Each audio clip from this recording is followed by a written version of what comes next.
la tayasu, la tahzan, la taqnatu, itu goalsnya. Jangan putus asa, jangan kecewa, jangan takut, jangan sedih. Kenapa? Dengan bahasa yang berbeda-beda, intinya innallaha ma'ana wa huwa ma'akum aina ma kuntum, dan seterusnya banyak. Sehingga ini adalah ayat untuk memudahkan kita, bukan untuk menyusahkan kita. Saya ngerasa ya, kayak misalnya gini. Ini cerita yang mungkin teman-teman udah pernah dengar. 4 bulan yang lalu saya kehilangan motor seharga 21 juta. Saya nggak mau nyebut mereknya karena nggak di endorse ya. Hilang motor, baru beli 2 bulan apa kurang lebih, hilang. Lagi pulang malam-malam habis meeting sama teman-teman pemuda hijrah, taruh di carport karena nggak punya garasi, di carport aja, gerbang digembok. Subuh-subuh bangun, gerbang udah kebuka, gembok hilang, motor hilang. Apa yang membuat saya nggak langsung mungkin ya, sedih berlarut-larut sampai membuat saya kayak marah banget, mungkin kenapa masih bisa sabar, kemudian kayak tenang gitu. Tetap diikhtiarkan, cari keliling kompleks, siapa tahu ada yang lagi dorong-dorong motor saya gitu kan. Cuman mau dibilang dong, kayak mirip motor kita gitu. Nggak akan diapa-apain. Ada orang, mungkin orangnya gede-gede, ramean misalnya. Ya, kenapa bisa kuat, sabar? Mungkin pas detik itu, karena kata Nabi, as-sabru 'inda sidmatil ula. Sabar itu di awal kejadian. Kalau setelah sekian lama, namanya bukan sabar, sadar.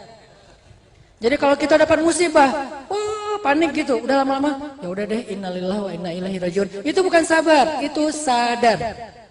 Sabar ukurannya di awal kejadian. As-sabru kata Nabi, inda sidmatil ula. Sabar itu di awal hentakan. Ketika kita diuji oleh Allah dengan jebret ada masalah, jebret ada kayak musibah, mungkin musibahnya enggak dengan suara lantang, suaranya pelan. Kita jadi adik kakak aja yuk. Kan pelan ya, ngomongnya kan santai kan. Tapi kan kayak musibah terbesar nomor 2 gitu dalam hidup. Terus gimana biar kita kuat? Nah, disitulah ketahuan sabar atau enggak. Kalau kita marah-marah kayak di jalan gitu ya. Di jalan ada yang langgar lalu lintas, rambu-rambu, kayak kita disalib tapi misalnya enggak dengan cara yang benar, dan seterusnya, kita klakson marah-marah sampai akinya habis saking klaksonnya lama gitu. Pas sudah sampai di rumah, astagfirullahaladzim, ya udah deh sabar aja. Itu bukan sabar, itu sadar. Berarti dia udah kehilangan pahala sabar, nggak dapat lagi wabasyiris sabirin. Sampaikan kejutan ke orang yang sabar, karena dia nggak sabar. Kita kira-kira lebih sering sabar apa sadar? Lebih sering sadar. Alhamdulillah masih sadar ya. Karena ada orang yang sadar juga enggak, terus aja kayak gitu. Tapi berarti kita jarang dapetin kejutan tentang orang sabar yang luar biasa. Nah, kenapa bisa sabar ketika terjadi misalnya motor hilang, langsung nahan, jangan sampai kita berputus asa, nanya, mempertanyakan kebesaran Allah, apa maunya Allah, Allah nggak adil sama saya, kenapa saya terus yang kena, dan seterusnya dan seterusnya. Kenapa bisa sabar? Karena kita yakin kepada Allah. Kata Nabi, siapa yang ketika kehilangan sesuatu, lalu dia membaca doa, Allahumma ajurni fi musibati wa akhluf li khairan minha, Allah akan menggantikan yang dia kehilangan itu dengan yang lebih baik. Itu janji Allah dan Rasul. Karena kita yakin kepada Allah dan Rasul, setiap hari kita bilang sadaqallah, setiap hari kita bilang sadaqar Rasul, akhirnya tenang. Kan buahnya itu kan ketenangan. Ala bidzikrillah tatmainnul qulub.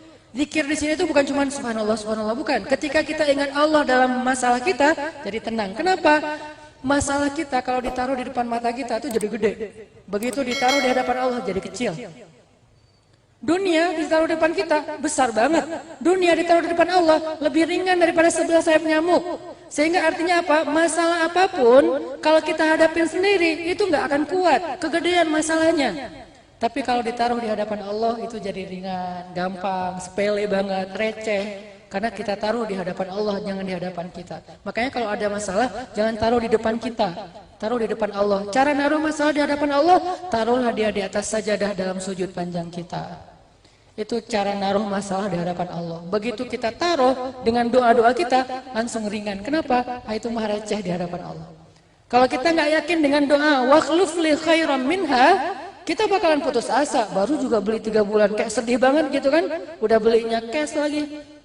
nggak ada asuransi yang bisa balikin, artinya nggak bisa ngeklaim kemana-mana, kan rugi nih. Tapi kalau ada kalimat, kita taruh aja kepada Allah, Allah motor saya hilang, ganti dong yang lebih bagus. Kan itu kan terjemahannya kan? Karena kalau kita baca bahasa Arab nggak ngerti terjemah kayak agak kurang greget gitu. Seberapa greget lo doa aja. Jadi harus ngerti terima ya Allah motor saya hilang, ganti dong yang lebih bagus. Udah tenang. Kenapa tenang? Karena yakin. Karena buah dari keyakinan itu sakinah, tenang. Seminggu kemudian, alhamdulillah Allah ganti dengan motor seharga 31 juta. Sebulan kemudian, ini lagi diganti dengan harga motor 45 juta. Masya Allah ya, subhanallah. Ini nih Allah ganti 2 motor loh sekaligus. Satu 31 juta, satu lagi 45 juta. Jadi kalau ada masalah dalam hidup teman-teman, tinggal bilang aja ya Allah saya ada masalah nih kecil. Jangan bilang, ya Allah masalah saya besar banget. Karena kita meletakkan masalah itu di depan mata kita, jadi gede. Coba taruh di hadapan Allah. Kata Allah, kata Nabi, dunia dan seisinya di mata Allah itu lebih ringan daripada sebelah sayap nyamuk. Apalagi ini bukan dunia dan seisinya, cuman recehnya dunia. Berarti kan gak ada apa-apanya. Tenanglah. Ya Allah saya punya utang sedikit, cuman 100 miliar. 100 miliar itu gede karena ditaruh di depan kita. 100 miliar jadi kecil ditaruh di hadapan Allah. Allah lahu ma fis samawati wa ma fil ard. Miliknya apa yang ada di langit dan di bumi. Berarti 100 miliar jadi receh atau di depan Allah. Karena receh gampang buat Allah untuk nolong kita. Kecuali kegedean. Ya Allah saya nggak mau minta gede-gede, kasihan juga Allahnya. Enggak. Ya pasti nggak akan ngasih. Kalau gede-gede kan lama ya prosesnya. Kita mencarikan uang gede juga lama. Tapi kalau receh langsung nih ambil aja. Udah lupa malah setelah dikasih, saking recehnya. Jadi kita minta ke Allah itu receh banget.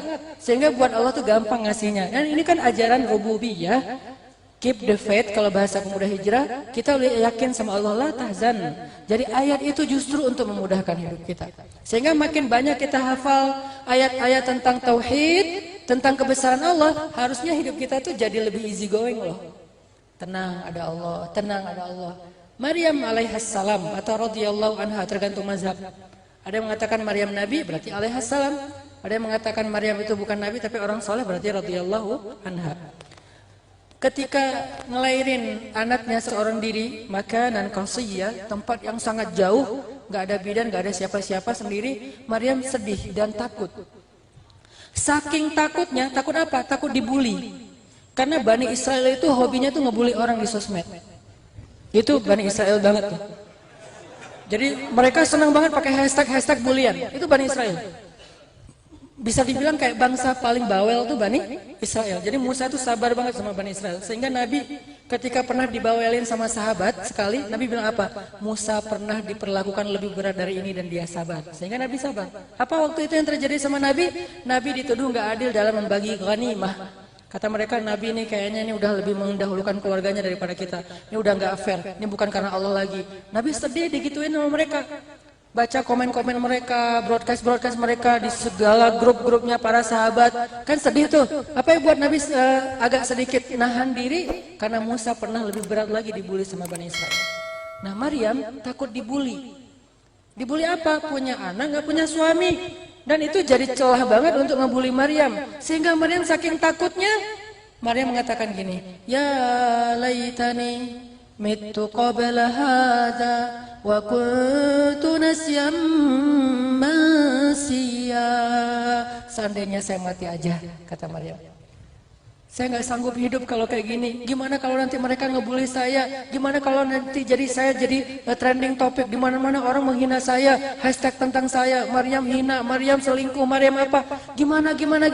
Aduh, saya nggak sanggup hidup kalau kayak gini, kata Maryam. Agak sedikit mengeluh, tapi belum berlebih-lebihan. Allah langsung mengatakan, la tahzani ya Maryam, jangan sedih Maryam. Qad ja'ala rabbuki tahtaki sariyya. Minumlah, di bawah kakimu sudah keluar mata air. Ditenangkan dulu, minum. Kan orang kalau lagi panik itu disuruh minum dulu. Udah beres minum, ya Maryam. Wa huzzi ilaiki bijid'in nakhlah tusaqit 'alaiki rutban janiyya. Coba kita pakai logika. Memahami ayat ini, bukan pakai tafsir. Pakai logika. Maryam itu baru bersalin, lagi lemah-lemahnya. Cewek baru ngelahirin sendiri, nggak punya siapa-siapa, lagi lemah fisik, lemah mentalnya karena takut kepada bulian Bani Israel. Allah kasih perintah apa coba? Goncangkan pangkal pohon korma. Kira-kira logis nggak sih ini perintah? Jangankan Maryam yang lagi lemah, 10 laki-laki menggoyang pohon korma itu belum tentu goyang loh. Karena pohon korma lebih gede daripada pohon kelapa. Ini perintah nggak logis nih. Ditambah lagi akan berjatuhan korma muda. Yang tua aja belum tentu jatuh, apalagi yang muda yang susah untuk digoncangkan supaya berjatuhan kan? Ini perintah sangat tidak logis. Terus gimana Maryam mau melakukannya? Bukan pakai logika, pakai iman. Gak semua perintah Allah itu harus logis. Kalau itu berasal dari Allah, udah biarin aja. Sami'na wa ato'na. Kalau itu berasal dari Allah. Kalau berasal dari manusia, kita pikir-pikir, logis nggak ya? Mungkin nggak ya? Realistis nggak ya? Make sense nggak ya? Kalau manusia, kalau Allah, udah kalau Allah yang nyuruh, lakukan aja. Nanti biar Allah yang beresin sisanya. Allah cuma pengen lihat di awalnya, kita tahan nggak sih? Wahuzzi ya Maryam, goncangkan, bukan ujungnya, pangkalnya. Bijiz'in nakhlah. Maryam baru pegang pohon korma, tuh pohon berguncang dengan sendirinya. Makanya kita cuma ngambil asbab kecil doang, sisanya Allah yang beresin. Dipegang sama Maryam pangkal korma, kormanya berguncang. Dan hebatnya, goncangan pohon korma ini nggak menjatuhkan semua buahnya. Allah yang pilih mana yang jatuh, mana yang enggak. Lo jangan jatuh. Oh iya, yang lo jatuh. Dipilih sama Allah. Rutoban, janiyah. Kan korma itu banyak istilah ya. Ada tamar, ada rutob, ada nakhlah. Ada banyak istilah lah untuk korma. Tapi di sini Allah memilih rutob. Rutob janiyah. Jadi di antara sekian ratus ribu butir korma yang ada di pohon itu, cuman rutoban janiyah. Rutob yang segar, yang rasanya manis, yang boleh jatuh dan jatuhnya tepat di dekat Maryam. Allah lagi nunjukin kebesarannya. Biar Maryam lebih yakin dan gak usah takut sama Bani Israel. Baru Allah bilang, fakuli washrabi wa qarri aina. Makanlah wahai Maryam, minumlah wahai Maryam, bersenang hatilah wahai Maryam. Ini cara menyelesaikan masalahnya. Yakin dulu sama Allah. Setelah yakin, kemudian Allah bilang gini, fa imma tarayinna minal bashari ahadan faquli inni nadartu lirrahmani sawma falan ukallimal yawma insiyah. Kalau kamu ketemu orang Bani Israel, jangan ngomong, diam aja.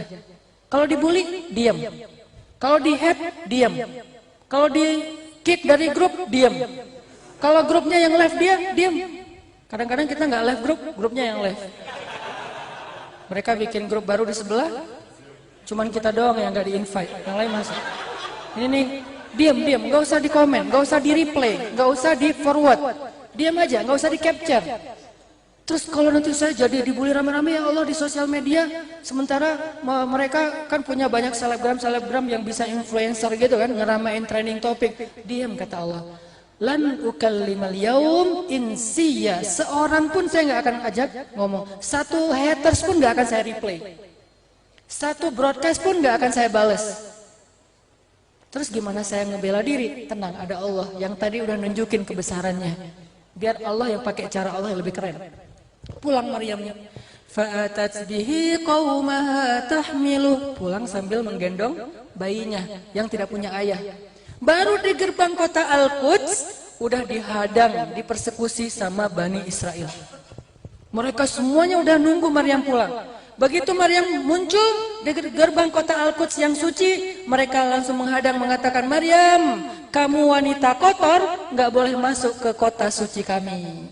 Kamu pembawa sial dan kami tidak mau ketiban sialnya. Kamu membawa banyak bencana dan jangan sampai menimpa kami. Kamu perempuan yang badhi. Ya Maryam, kata mereka, laqad ji'ti syai'an fariya. Ya ukhta Harun, ma kana abuki imra'a saw' wa ma kanat ummuki baghiya. Maryam, kamu perempuan yang hina. Maryam, kamu perempuan yang pakai hashtag 80. Mereka menghina Maryam pakai hashtag. Hashtagnya viral. Dirame-ramein di sosial media sehingga dia menjadi malu, kasihan. Maryam kan ya? Terus mereka bilang apa? Ya ukhta Harun, wahai saudari Harun, ayah kamu itu orang baik, ibu kamu itu perempuan yang soleha. Kenapa kamu malah mengotori, menodai nama baik keluargamu? Maryam dibully habis-habisan. Apa yang dilakukan Maryam? Fa asyarat ilaih, asyarat, isyarah jadi bahasa Indonesia isyarat. Maryam memberi isyarat kepada bayinya. Maksudnya ngomong aja sama bayi saya. Mereka makin marah. Kaifa nukallimu man kana fil mahdi sabiyya. Maryam, ternyata kamu bukan hanya hina, bukan hanya pembuat dosa, tapi kamu udah gila. Masa kamu nyuruh kami ngomong sama bayi yang masih digendong, masih menyusui? Gimana bayi itu bisa ngomong? Allah langsung membela Maryam. Karena Maryam diam, Allah yang bela. Kalau Maryam bela diri, Allah gak akan ikut bela. Makanya kalau dibully di sosial media, jangan diladenin. Diam aja, biar Allah yang bela. Cara Allah, ya terserah Allah. Kalau udah tahu caranya namanya bukan kejutan. Namanya juga min haitsu la yahtasib. Dari cara yang kalian tidak pernah duga. Biarin aja Allah yang bela. Kita diam, jangan kebawa-bawa emosi, sibuk berdebat, habis energi. Udah aja fokus dengan dakwah, fokus dengan amal soleh, fokus dengan akhlak yang mulia. Jangan tercoreng akhlak kita hanya gara-gara orang ngelihat kita. Kalau gitu berarti kita berhasil dipancing untuk berbuat sesuatu yang tidak baik. Maryam diam. Akhirnya Allah menjadikan bayi itu bisa berbicara. Bukan berbicara, lebih tepatnya khutbah. Karena kalau bicara cuma mama udah bicara kan? Ini enggak, khutbah.